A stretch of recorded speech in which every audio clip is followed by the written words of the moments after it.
நிறைய அறிவிப்புகளை கொடுத்துட்டீங்க. எப்படி நிறைவேற்ற போறீங்க?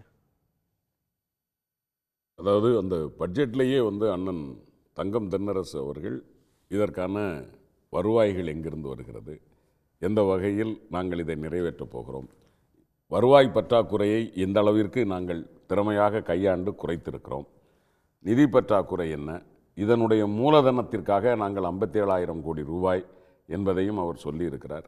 எனவே இதில் மாண்புமிகு முதலமைச்சர் தளபதி மு.க. ஸ்டாலின் அவர்கள் தலைமையிலான அரசு மிக வெளிப்படையாக மக்களோடு ஒரு கருத்துரையாடலுக்கு தயாராக இருக்கிறது. அதனால தான் நேற்று அந்த அறிக்கையை நாம் வெளியிட்டோம். பொருளாதார ஆய்வறிக்கை ஒன்று வெளியிட்டு எப்படியெல்லாம் தமிழ்நாடு தன்னை வளர்த்து கொண்டு வந்திருக்கிறது இந்த 4 ஆண்டுகளில்.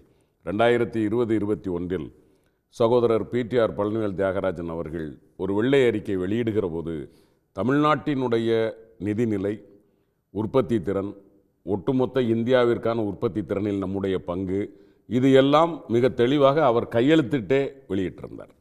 அப்படியானால் அது ஒரு நேர்மையான ஒரு ஸ்டேட்மெண்ட். அந்த ஸ்டேட்மெண்ட்லேருந்து இன்றைக்கி நம்ம எங்கே நிற்கிறோம்? 2025 ஏறத்தாழ இந்த 4 ஆண்டுகளில் நாம் எங்கே நிற்கிறோம் என்பதை மாண்புமிகு முதலமைச்சர் தங்கம் தென்னரசு அவர்கள் மிக தெளிவாக சொல்லியிருக்கிறார். இதில் கேந்திர துறைகள் என்று சொல்லக்கூடிய கல்வித்துறை ஏறத்தாழ 55,257 கோடி, இரண்டும் உயர்கல்வியும் பள்ளி கல்வியுமாக சேர்ந்து ஒதுக்கப்பட்டிருக்கிறது. அதே போன்று நமது நகர்ப்புற வளர்ச்சி, அது இன்றைக்கி ரொம்ப அத்தியாவசியமாக இந்தியாவிலேயே நகரமயமாதலில் இன்றைக்கு நம்ம மாநிலம் முன்னிலை. அதனால் அதுக்கு 34,966 கோடி ரூபாய் நம்ம ஒதுக்கியிருக்கிறோம். அதே மாதிரி மக்கள் நல்வாழ்வுத்துறை மிக முக்கியமானது. மக்களுக்கான சுகாதாரத்திற்கு அல்லது மருத்துவத்திற்கான தொகை 21,906 கோடி ரூபாய்.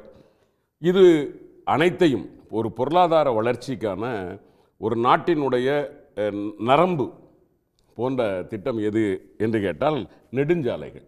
அவற்றிற்கு 20,722 கோடி ரூபாய். இப்படியாக துறைவாரியாக நாங்கள் நேற்று சொல்லியிருந்த எங்களுடைய பொருளாதார ஆய்வறிக்கையில் எதிலெல்லாம் கவனம் செலுத்த வேண்டும் என்று சொல்லியிருந்தோமோ அதிலெல்லாம் கவனம் செலுத்தும் வகையாக இந்த தொகைகள் ஒதுக்கப்பட்டிருக்கிறது. ஒதுக்கப்பட்டது மட்டுமல்ல, அதாவது இந்த அரசு எப்படி செயல்படுத்த போறீங்க? இப்ப எடப்பாடி எதிர்க்கட்சி தலைவர் கேட்கறதும் அதுதான். நிறைய அறிவிப்பு கொடுத்துட்டீங்க, எப்படி செயல்படுத்த போறீங்க? இல்லை, அவரு எனக்கு என்னன்னா அவரை விமர்சனம் பண்ணணும் அப்படிங்கிறதுக்காக விமர்சனம் பண்றாரு. முதல் வரி என்ன சொல்றாருன்னா, நிறைய திட்டங்கள் அறிவிக்கப்பட்டிருக்கு அப்படிங்கிறார். கடைசியாக கன்க்ளூட் பண்ணும்போது இந்த பட்ஜெட்டில் எந்த திட்டங்களும் இல்லை என்று முடிக்கிறார். அப்படியானா அவருக்கே ஒரு சின்ன சலனம் ஏற்படுகிறது. இந்த இதை விமர்சிக்கணுங்கிறதுக்காக விமர்சிக்கிறார். ஒருவேளை நான் இந்த பட்ஜெட்டினுடைய வெற்றி எது என்று நான் பார்க்கிறேன் என்றால், இன்றைக்கு பெரும்பாலும் நடக்கிற விவாதங்களில் அதிமுக தோழர்கள் பங்கெடுக்கவில்லை. ஒருவேளை இந்த பட்ஜெட் வெற்றிகரமானதாக இல்லாமல் இருந்திருக்குமே ஆனால், அல்லது மக்களுக்கு பயனுள்ளதாக இல்லாமல் இருந்திருக்குமே ஆனால், உறுதியாக சொல்கிறேன், ஏனென்றால் இது தேர்தலுக்கு முந்தைய பட்ஜெட், முழுமையான பட்ஜெட். அப்படி பார்க்கிற போது அவர்களுக்கான வாய்ப்பாக அது அமர்ந்திருக்கும்.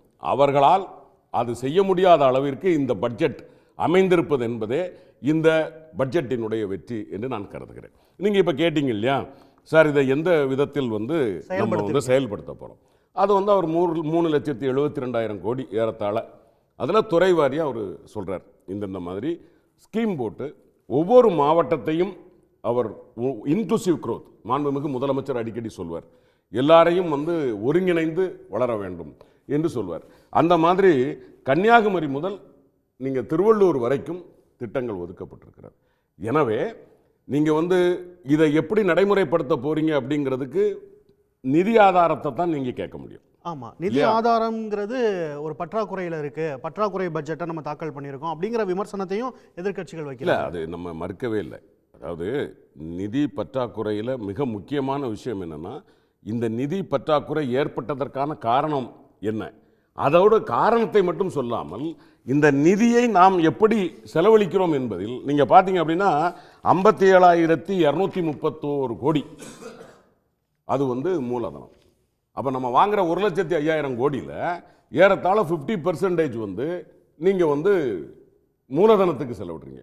கடனை வாங்கி நாம் சலுகைகளையோ அல்லது அவர்கள் பாணியில் சொன்ன இலவச திட்டங்களையும் நம்ம அறிவிச்சிடல, மூலதனத்துக்கு கொண்டு வரோம். அதை விட மிக முக்கியமாக அதிமுக அரசு திரும்ப செலுத்தாத கடன் தொகை ஏறத்தாழ இப்போதைக்கு நம்ம 34,000 கோடி பண்ண போகிறோம். அப்போ நம்ம வாங்குற நிதி இருக்கு இல்லையா, இந்த நிதியில் 80% என்பது மூலதனமாகவும் கடன் திருப்பி செலுத்துவதற்குமான இருக்கிறதே தவிர, மற்றபடி இந்த அரசாங்கத்தினுடைய நிதி நெறியாளுகை சரியாக இருந்த காரணத்தினால் நம் மக்களிடம் இருந்து வருகிற வரிப்பணத்தில் இருந்தே இந்த மாநிலத்தை தூக்கி நிறுத்துவதற்கான ஒரு பட்ஜெட்.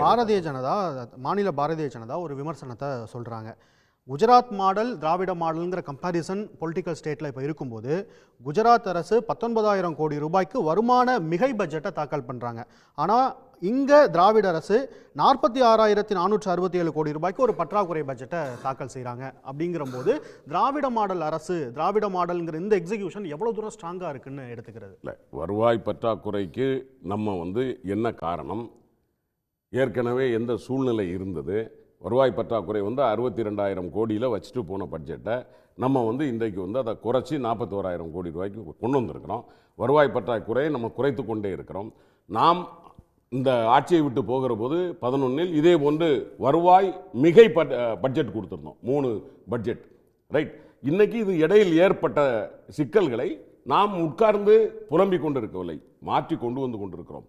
இன்னும் நான் சொல்லுகிறேன், நம்மளுடைய பொருளாதார வளர்ச்சியில் சில நேரங்களில், ரைட், இன்னைக்கு குஜராத் ஜிடிபிக்கு என்ன கொடுக்குது, ரேஷியோ என்ன, தமிழ்நாட்டினுடைய ரேஷியோ என்ன, number 2 contribute number, right. Number 1 அப்படிங்கிறது மகாராஷ்டிரா.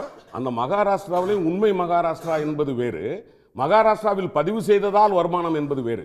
அது நம்ம அந்த விமர்சனத்துக்குள்ள போக வேண்டாம். 2வது இடத்துல நம்ம இருக்கிறோம். எப்படி கான்ட்ரிபியூட் பண்ண முடியுது?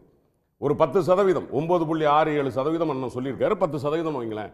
10%த்தை இன்னைக்கு இந்தியாவிற்கு 100 கோடி ரூபாய் வருமானம் என்று சொன்னால் 10 கோடி ரூபாயை தமிழர்கள் நாம் கொடுக்கிறோம்.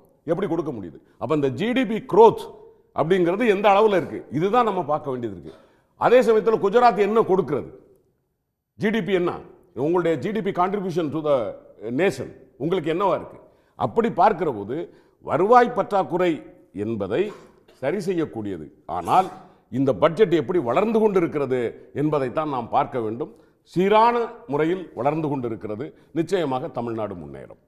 பற்றாக்குறை பட்ஜெட் அப்படிங்கிறது சரி செய்யக்கூடிய ஒன்று தான். ஆனால் நாங்கள் மக்கள் முன்ன அந்த வளர்ச்சி குறியீடுகளை ஒவ்வொரு வருஷம் காட்டுறோம் அப்படின்னு சொல்றீங்க. உடனுக்குடன் செய்திகளை தெரிந்து கொள்ள சன் நியூஸ் பெல் ஐகானை கிளிக் பண்ணுங்க.